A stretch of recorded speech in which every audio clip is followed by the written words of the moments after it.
நெகேமியா 7ஆம் அதிகாரம் 2வது வசனம் பாருங்க.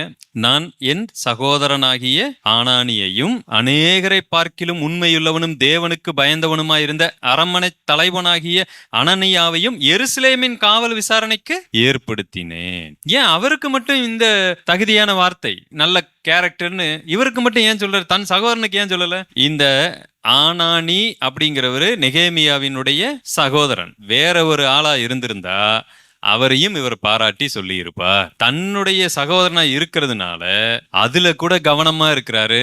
ஏன்னா 2 பேரையுமே ஒரே வேலைக்கு தான் ஏற்படுத்துகிறார். அதுல ஒருத்தன் மாத்திரம் தேவனுக்கு பயந்தவன், உண்மை உள்ளவன், என் சகோதரன் அப்படிலாம் கிடையாது, அவன் எப்படி வேணாலும் இருப்பான் அப்படிங்கிற அர்த்தத்தில் அந்த வசனம் வரவில்லை. சரியா?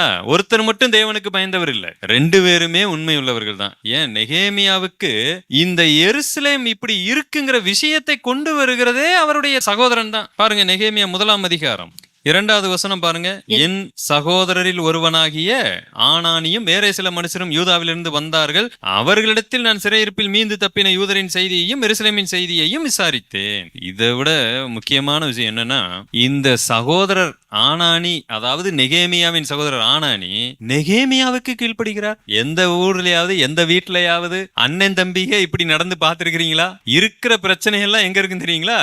அண்ணன் தம்பி கிட்ட மட்டும்தான் இருக்கு. வெளியில கூட இவங்க ரொம்ப நல்ல பேர் வாங்கி வச்சிருப்பாங்க, எலியும் பூனையுமா நடப்பாங்க. 90% அடிச்சுக்கிட்டு சொத்துக்கு பிரச்சனை எல்லாரும் கிறிஸ்தவர்களுக்குள்ள கூட அப்படி இருக்கிறது. ஒரு அண்ணன் சொல்லுகிறார், இவர் கேட்கிறாரு. ஆச்சரியமா இல்ல? கொரியா நல்ல ஒரு நாடு, அங்க சில முக்கியமான பழக்க வழக்கங்கள் இருக்கிறது. நான் அதை பார்த்து தெரிந்து கொண்டேன். கொரியால பாத்தீங்கன்னா அவங்களுடைய பழக்க வழக்கங்கள்ல ரொம்ப முக்கியமான ஒண்ணு, தன்னை விட வயது கொஞ்சம் மூத்தவங்க இருந்தாங்கன்னா என்ன பண்ணாலும் சரி அவங்களை ஏத்து பேச மாட்டாங்க. அப்படி ஒரு பழக்கம் கொரியா நாட்டில் இருக்கிறது. பயங்கரமா கீழ்ப்படிவாங்க. அவங்க முன்னாடி அவங்க எதையும் எதிர்த்தே பேச மாட்டாங்க. அவங்க என்ன சொன்னாலும் அது என்னவா இருந்தாலும் கேட்டுட்டு போயிருவாங்க. அது அவங்களுக்கு பழக்கமாவே இருக்கு. அதுக்காக அவங்க எல்லாம் ரொம்ப நல்லவங்க, கர்த்தருக்குள்ளாக இருக்கிற அந்த மாதிரி நான் சொல்ல வரல.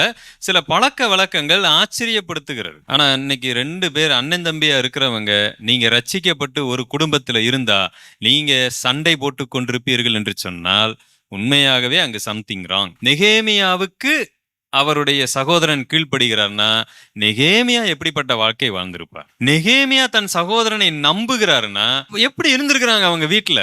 நெகேமியா பிறக்கும் போது அவரும் கூட பிறந்திருப்பாரு, ஒன்னா வளர்ந்திருக்கிறாங்க, ஒன்னா பாக்குறாங்க. ஆண்டவரே சொல்லுகிறார், ஒரு சொந்த வீட்டுல தீர்க்கதரிசிக்கு என்ன இல்ல, கணம் இல்லை என்று சொல்லுகிறார். இயேசு கிறிஸ்துவை கூட பிறந்தவர்கள் நம்பவில்லை, அவர் உயிர் தெழுந்ததுக்கு அப்புறம் தான் அவரை நம்பினாங்க. நெகேமியானுடைய வாழ்க்கை ஆச்சரியமா இருக்கு. அது தன் சகோதரனை அந்த இடத்துல பாராட்டாமல் வேறு இருக்கிறார், அதை பெருந்தன்மையாய் அவர் ஏற்றுக்கொண்டும் இருக்கிறார். எங்க நம்ம பிள்ளைகளை மற்றவங்க முன்னாடி பாராட்டாம இருங்க பார்க்கலாம். ஏப்பா நீ நம்ம பிள்ளைப்பா, அவங்க வந்தவங்களை தான் பாராட்டணும்னா கூட இவங்க என்ன செய்வாங்க? சில வீட்டுல சண்டைக்கு நிப்பாங்க. நல்ல பழக்க வழக்கங்களும் இதன் மூலமாக நமக்கு வெளிப்படுகிறது.